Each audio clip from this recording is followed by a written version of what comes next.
बिस्मिल्लाहिर्रहमानिर्रहीम। टीवी के साथ दफन होने का इबरतनाक वाक़या। जब से टीवी देखना रिवाज पड़ा है, टीवी देखने वालों के मरने के बाद कब्र में अज़ाब होने के बड़े ही इबरतनाक वाक़यात भी सामने आ रहे हैं, जिससे हमें फ़ौरन सबक लेना चाहिए, क्योंकि अल्लाह ताला ये वाक़यात इसीलिए दिखाते हैं ताकि हम लोग इबरत हासिल करें।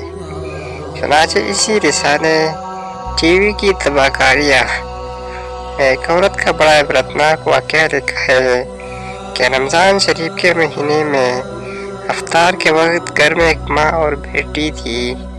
माँ ने बेटी से कहा कि आज घर पर मेहमान आने वाले हैं, अफ्तारी तैयार करनी है, इसलिए तुम भी मेरे साथ मदद करो और काम में लगो और अफ्तारी तैयार कराओ।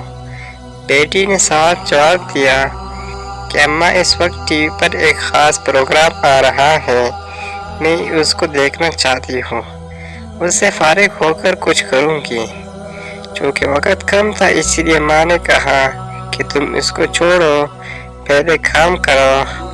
मगर बेटी ने इस माँ की बात सुनी अनसुनी कर दी और फिर उस ख्याल से ऊपर की मंजिल में टीवी लेकर चली गई।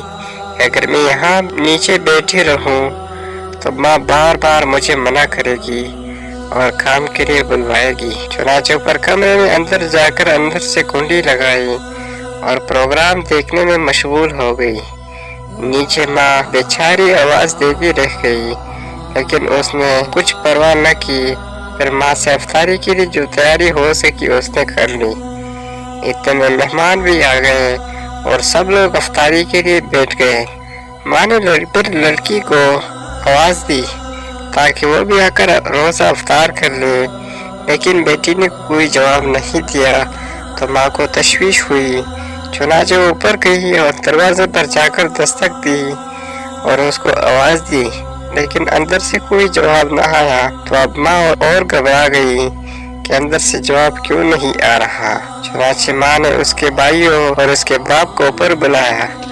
उन्होंने आवाज़ दी और दस्तक दी, मगर जब अंदर से कोई जवाब न आया तो बिलाखिर दरवाज़ा तोड़ा गया। जब दरवाज़ा तोड़कर अंदर गए तो देखा कि टीवी के सामने मरी हुई औंधी मुँह ज़मीन पर पड़ी है और इंतकाल हो चुका है। अब सब घर वाले परेशान हो गए हैं। उसके बाद जब उसकी लाश उठाने की कोशिश की तो उसकी लाश न उठी और ऐसा महसूस होने लगा कि वो कई टन वज़नी हो गई है। अब सब लोग परेशान हैं कि इसकी लाश क्यों नहीं उठ रही।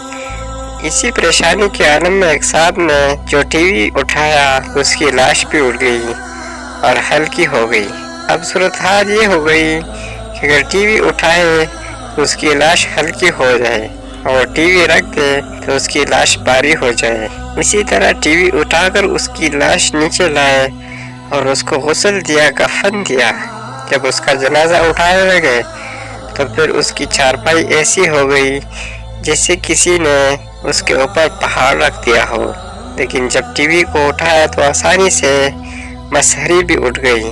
तमाम अहले खाना शर्मिंदगी और मुसीबत में पड़ गए। आखिर जब टीवी जनाजे के आगे आगे चला तब उसका जनाजा घर से निकला। अब उसी हालत में टीवी के साथ उस पर नमाज जनाजा पड़ी गई और कब्रिस्तान में जाने लगे। आगे टीवी पीछे जनाजा। फिर कब्रिस्तान में ले जाने के बाद जब मैयत को कब्र में उतारा और कब्र को बंद करके उसको ठीक करके जब लोग वापस जाने लगे तो लोगों ने कहा कि अब टीवी वापस ले चलो। लेकिन जब टीवी उठाकर ले जाने लगे तो उस लड़की की लाश कब्र से बाहर आ गई। कितनी इबरत की बात है। फातबिरू या उलिल अलबाब, या अक्लमंदों इबरत हासिल करो। लोगों ने जल्दी से टीवी को वहीं रखा और दोबारा उसकी लाश को कब्र के अंदर करके कब्र बंद कर दी और दोबारा टीवी उठाकर चले तो दोबारा उस लड़की की लाश कब्र से बाहर आ गई। अब लोगों ने कहा कि ये तो टीवी के साथ ही दफन हो गई, इसके अलावा कोई और सूरत नजर नहीं आती। आखिरकार उसकी लाश कब्र में तीसरी बार रखी। टीवी भी उसके सरहाना रख दिया गया اور اس کے ساتھ اس کو دفن کرنا پڑا۔ اب آپ سوچئے کہ اس لڑکی کا کیا حشر ہوگا اور کیا انجام ہوگا۔ ہماری عبرت کے لیے اللہ تعالیٰ نے ہمیں دکھایا۔ اب بھی اگر ہم عبرت نہ پکڑے تو یہ ہماری لائکی ہے، ورنہ اللہ تعالیٰ کی طرف سے تو تمام حجت ہے۔ یہ تو لڑکی کا واقعہ تھا۔ اللہ تعالیٰ ہمیں اور آپ کو دین پر چلنے کی صحیح توفیق عطا فرمائے، آمین یا رب العالمین۔